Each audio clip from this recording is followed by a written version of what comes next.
Scanning. Game initialized. Tettron loaded. Let's play. Hello and welcome to another video by me, Tettron. In today's video I am going to show you how to create or start off your first cave base. So as you can see around the screen, we have the standard cave on a majority of the maps. So what I'm going to do is just going to show you how to set your first couple of stages up just to get you started, the key points that you have to be aware of when you are using a cave base. So let's jump straight in and have a little bit of a closer look. So every single cave that you come across, you have two entrances that you have to be aware of. You have your main entrance, which is the front of the cave like so. And it's quite a big entrance that you need to make sure that it's sealed, and you also have a secondary hole that you need to be aware of, that you need to seal. Now what you need to have a look at is just the different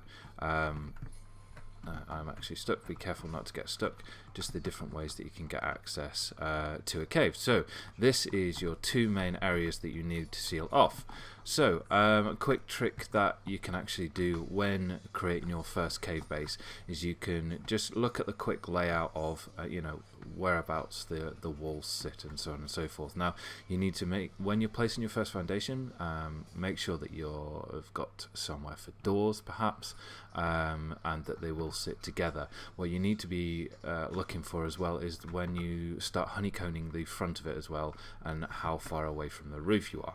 So if we place the first foundation in, make sure that we can get a door in like so, we should be able to place the second in there. So the key thing that you're looking for when you're doing a rock base is that you've got the coverage from rock to rock, so you can literally seal this off there. And once you've done that, you can start laying down your honeycomb foundation at the start. So if we just lay down a few there, sometimes if we crouch, I can't crouch because I'm flying, right? Sometimes if you crouch, you can actually get it to place like so. It's always worth trying to crouch and approaching it in different angles. We might not be able to get that one to place, which is fine. Nope. Okay, so it's worth trying to crouch anyway.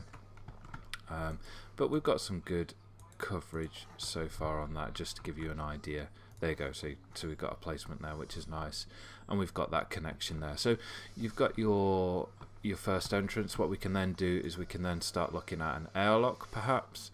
So we'll just quickly build an airlock there. So now you've got your first little bit up, you want to then look at just quickly walling that off like so. Well, no, we don't want that one. Destroy that. And like so. You also need to crack a roof in. So most of the time what I do is I generally go double, because that gives a bit more deterrence when people are going to attack your base, and instead of them going through the top, it still forces them to go through there. So we've got a bit of honeycomb roof to go like so, and then just make sure that you seal it off as much as possible. If you have an area like that you can't get to, just jump on top, find your way on top of the rocks, and just go in and place it on. So you need to be really careful that you're stealing that front entrance all the way around. And as you can see, it's pretty simple to make sure you've got that. You can go up another level if you prefer, but the starter base is quite good just to do 2 levels, and then you want to pop in your airlock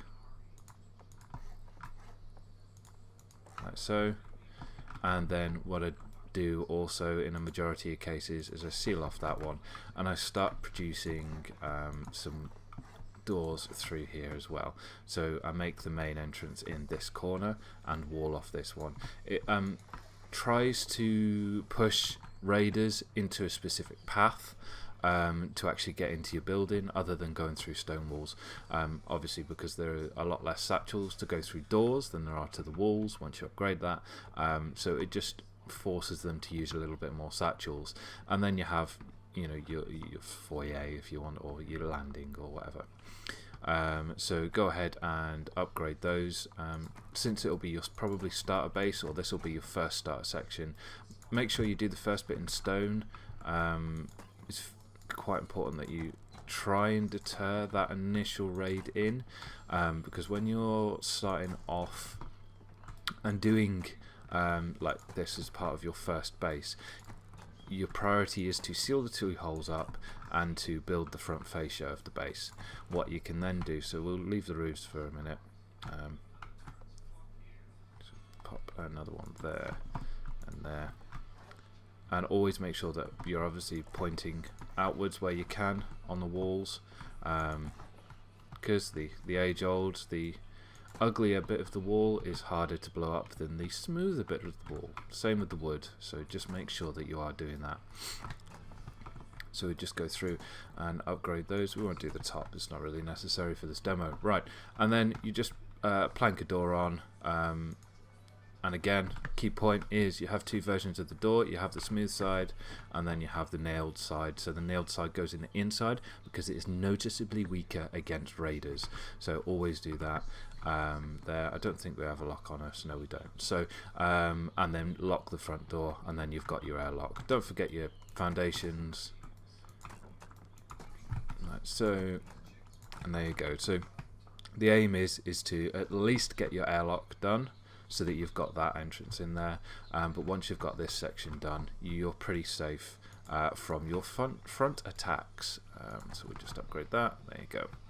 And then you can pretty much leave this as is. The next priority is to sort out the hole in the side of the building. So let's go outside. You might find as well, because of the height, you might have to put some stairs up, but that's fine. Easy said and done. Right, so the next section, there's a bit of difference on how you want to tackle this, to be fair. You can place a square foundation and try and get as much coverage as possible.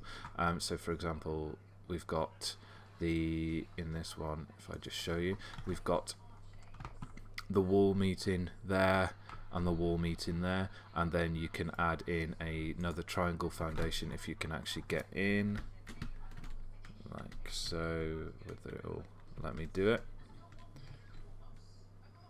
No, it won't let me do it in this one. Will it let me do a square? No, it won't.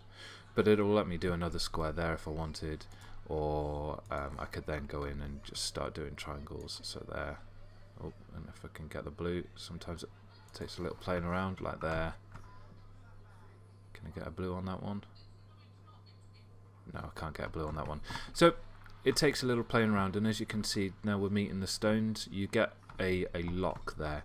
What you could also do is, if we just demolish those, you can just start by placing triangle foundations to give you that better coverage. So if we go like that, and then we should be able to mess around with my key bindings recently. No, will it not let us go in? No. Okay. So it's whatever fits for you best possible, really. We might be able to get away with that. Can we? Look, it's all about getting that join up, so you are actually joining those sections in. Can we get that? No. We could go this way, perhaps. Stuck myself in. Maybe do a square. Can we get a square in? So as you can see, this little bit can be a bit tricky, and it is, you do need to get it a bit as perfect or as happy with it as you can. It's not so much a worry later on when you've got your base going, because you tend to work a little bit more on the inside of the rock round here, so you tend to block it off, but you need to do that as your second priority from the front door. So like I said, best way I find to quickly do that with less resources is to square it, like so. Can we perhaps do it that way?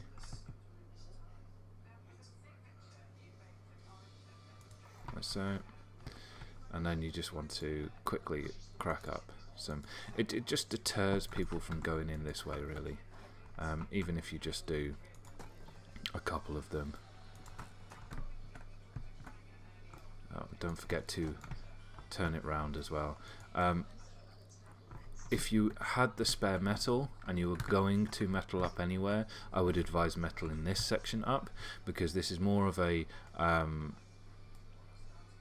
sort of like a sweet spot to getting, and it is very important to close it off. So as you can see there, we've pretty much closed that gap off, and you at least minimum, from what you can see here, at least minimum you need to take out one wall, maybe the foundation, in order to duck in, depending on how high you put the foundation. So you've got that option as well, but it's a good idea to metal this section off if you have the metal. So if you've picked that up in a box or been raiding or something along those lines.